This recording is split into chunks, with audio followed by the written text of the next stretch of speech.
Iran যুক্তরাষ্ট্র সংঘাতে যুদ্ধবিরতির সম্ভাবনা এখন অনেকটাই নির্ভর করছে পারস্পরিক শর্তের উপর। ওয়াশিংটনের দাবি হরমুজ প্রণালীতে নৌ চলাচল নিশ্চিতের পাশাপাশি পারমাণবিক কর্মসূচি সীমিত করবে তেহরান। অন্যদিকে ইরান বলছে তাদের ওপর আরোপিত নিষেধাজ্ঞা প্রত্যাহার এবং নিরাপত্তার নিশ্চয়তা দিতে হবে। বিশ্লেষকদের মতে ইরানের 10 দফা শর্ত পুরোপুরি মেনে নেওয়া যুক্তরাষ্ট্রের জন্য প্রায় অসম্ভব।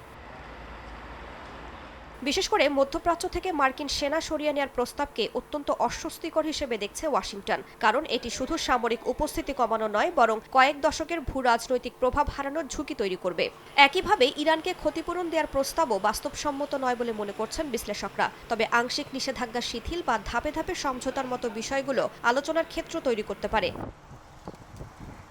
হরমুজ প্রণালীর নিয়ন্ত্রণ ইস্যুকে এই আলোচনার সবচেয়ে গুরুত্বপূর্ণ ভূ রাজনৈতিক দিক হিসেবে দেখা হচ্ছে। যদি যুক্তরাষ্ট্র এ বিষয়ে ছাড় দেয়, তাহলে তা হবে বৈশ্বিক জ্বালানি বাণিজ্যের একটি গুরুত্বপূর্ণ রুটে ইরানের প্রভাব স্বীকার করে নেয়া। এতে শুধু আঞ্চলিক নয়, বৈশ্বিক শক্তির ভারসাম্যেও বড় পরিবর্তন আসতে পারে বলে মনে করছেন বিশেষজ্ঞরা। বিশ্লেষকরা বলছেন উভয় পক্ষই বর্তমানে কৌশলগত অবস্থান শক্ত করার চেষ্টা করছে। সাংবাদিক ও রাজনৈতিক বিশ্লেষক উইলিয়াম ইয়াং এর মতে, যুক্তরাষ্ট্র যদি একাধিক ফ্রন্টে ব্যস্ত থাকে, তাহলে ইরান আলোচনায় নিজেদের অবস্থান আরও শক্ত করতে চাইবে।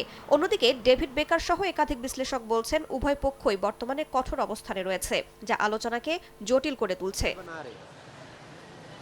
এ পরিস্থিতিতে মধ্যস্থতাকারী দেশগুলোর সক্রিয় ভূমিকার কথা বলা হচ্ছে। বিশেষ করে পাকিস্তান, মিশর ও তুরস্ক এই অচলাবস্থা ভাঙতে গুরুত্বপূর্ণ ভূমিকা রাখতে পারে। আলোচনার স্থান হিসেবে পাকিস্তানের ইসলামাবাদকে বেছে নেওয়া নিয়েও চলছে বিশ্লেষণ। বিশেষজ্ঞরা বলছেন যুক্তরাষ্ট্র ও ইরান দুই পক্ষের সঙ্গেই কাজের অভিজ্ঞতা থাকায় পাকিস্তান একটি নিরপেক্ষ প্ল্যাটফর্ম হিসেবে কাজ করতে পারে। তবে যুদ্ধবিরতির বড় বাধা হিসেবে দেখা হচ্ছে পারস্পরিক অবিশ্বাসকে। অতীতের ভেঙে যাওয়া চুক্তি এবং সামরিক উত্তেজনা উভয় পক্ষকেই সতর্ক করে তুলছে। বিশেষজ্ঞরা বলছেন যুদ্ধবিরতি সম্ভব হলেও তা হবে সীমিত সময়ের এবং শর্ত সাপেক্ষ। স্থায়ী সমাধানের জন্য প্রয়োজন দীর্ঘমেয়াদী কূটনৈতিক প্রক্রিয়া ও পারস্পরিক আস্থার পুনর্গঠন।